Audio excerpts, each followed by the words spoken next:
They kick off tomorrow. Let's get into our first topic. We got two young quarterbacks playing this weekend. They both been showing some good things in their first few seasons. Keaton Slovis and Grant Gunnell. Who do you think is going to have the better game this week?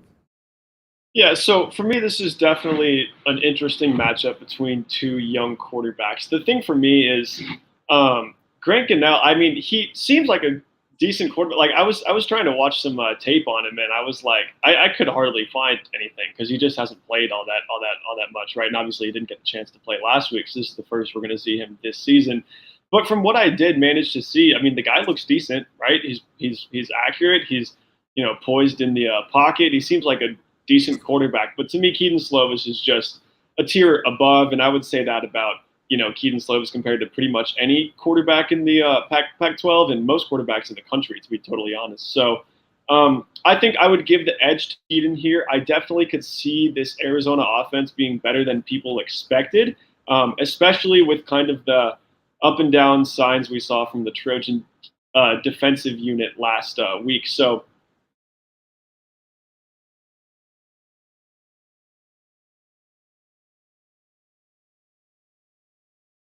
if I had to pick one, I'm going to give the edge to Grant Gunnell or to Keaton Slovis here. But I definitely think they're both going to play just fine.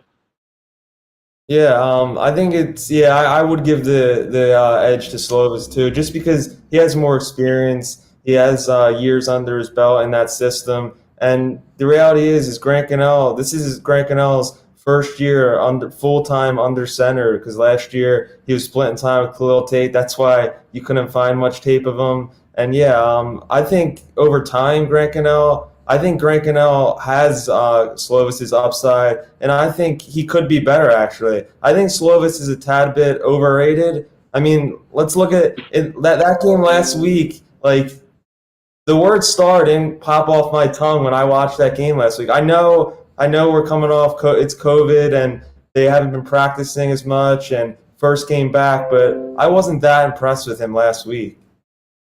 Those are some strong words, man. I know we've got Emil Jones in the chat right now. Please hit up the chat, Emil, with your takes about the fact that Keaton Slovis is overrated. I'm going to have to disagree with that one. What I saw from Keaton Slovis last week was rust. And, they didn't have a spring camp, they didn't have a fall camp, and I understand that no team really did. But to me, Keaton Slovis for the first like 3.5 quarters, I guess, he never really looked that comfortable. He never really looked like. I mean, the offensive line didn't buy him any time to get comfortable in the first place, right? So a lot of that can be attributed to the fact that he didn't really have any time in the pocket to sort of make the passes that we know he's capable of making. But to me, in the last half of the fourth quarter of that game, Keaton Slovis really stepped up and kind of shook off some of that rust and showed who he truly is. And I think that the Keaton's that I think that the Slovis that we saw in those last two drives was way closer to the Slovis to the real, him than the version that we saw, up until that point when he wasn't making the best choices. He was kind of forcing some throws into double, triple coverage. I think that was just first game, sort of whether it's I don't know whether it's rust or he was a little bit too hyped up or he was trying to make some throws that really no quarterback in the entire country is capable of making. I think Keaton was probably forced way too many of those passes, but I think toward the end he sort of calmed down, and I think like I understand why watching that game from Keaton might not conjure up the word star like right off the top of the head. But I think toward the end of that game, I don't know if star came to mind. I think superstar and elite came to mind. I think star is a little bit of an understatement there. So again, I think that that's the Keaton Slovis that we're more so going to see in this game. I so that's a hot take. It's a very hot take, and I respect you for coming out with that take. To me, Yeah. again, Keaton Slovis is just a tier above the rest of the pack. Yeah, and yeah, I do think he's at the top tier of the Pac-12, and ASU does have a very good defense. So I think that was a tough challenge right off the bat. But and this week Arizona, their defense just flat out isn't very good, and I think he's going to shred that defense. I mean, if he plays like he did late in that game, he's going to No, it's over.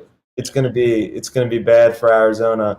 But yeah, I mean, when you say superstar, like when I think of superstar, I think of Trevor Lawrence, and I don't think he's anywhere near that. I mean, we'll see. I could see I could see the two of them along with somebody else, as Heisman finalists this year. Although Trevor Lawrence might not even play enough games. We have a comment in the chat from Josh, one of the Devil Dash co-hosts, that says he probably wasn't feeling himself. COVID side effects from Arizona State. I'm going to leave that comment where it's at. I don't want to make any accusations here, but yeah, definitely not a fun situation going on with the Sun Devils, and we don't know how much that spills over into SC. Early returns show that there are no positive tests there, but of course it takes a couple days to kick in. But back to your point. Yeah, I mean Trevor Lawrence is probably the best quarterback in college football, right? But I think Keaton Slovis, um, he showed us what he can do last year, and he showed us that the three-star label was inaccurate, simply wrong. And I think he showed us that he's one of the best quarterbacks in the entire country, right? So I think um, again, I think that the Slovis that we saw in the last couple drives of that game is going to be closer to the real Slovis this year. And the other thing I think is going to have an impact on this is that USC's weapons are, in my mind, superior. I think the wide receiving core is one of the best in the entire country, and the Wildcats have a decent one of their own too. So I'm definitely not going to downplay that. But we're talking Drake London, we're talking Tyler Vaughns, and of course we're talking Amon-Ra St. Brown, and those three could make up one of the three best receiver groups in the entire nation. So from that sheer fact alone, I think that USC probably has the edge there. Couple that with the fact that I think Keaton Slovis is, you know, a good a better quarterback, and I think Grant Gunnell again is a decent quarterback. I don't think this is Keaton Slovis versus like the worst quarterback in the entire Pac-12. But again, I think there are tiers here, and I think we need to take into account that Grant Gunnell is probably an above average QB. Keaton Slovis might be the best in the entire conference. And when you give him the weapons at his disposal that he has, I mean, this offense, you said the Wildcat, bunch isn't particularly, keen to preventing big games on the scoreboard, I guess. So I could definitely see SC coming out here putting up 40-plus points. Yeah, and you talked about like stars, Slovis being 3 stars, and so was Grant Gunnell. He was a 3-star guy, and I think by next year, I think by his junior or senior year, I think we're going to be looking at Grant Gunnell the same way we're looking at Slovis. I think he has that potential. I really do. I mean, I think his arm is just as good as anyone in the conference, and I think he's gonna show it this weekend. I mean, if USC comes out and turning the ball over like that, with their defense, and like I mean, then I think I think they could struggle with that. They need to correct, and they also need to correct that if they're really going to compete this season.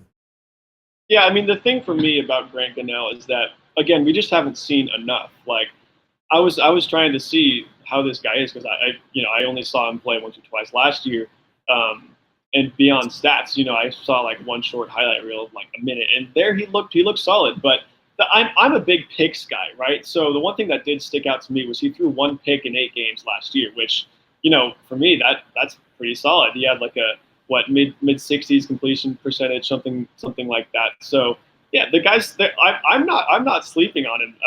Jacob. I'm not sleeping on him at all. I think he's a solid quarterback. His stats were good last year. The highlights that I watched were nice, and people are excited about seeing him play this year.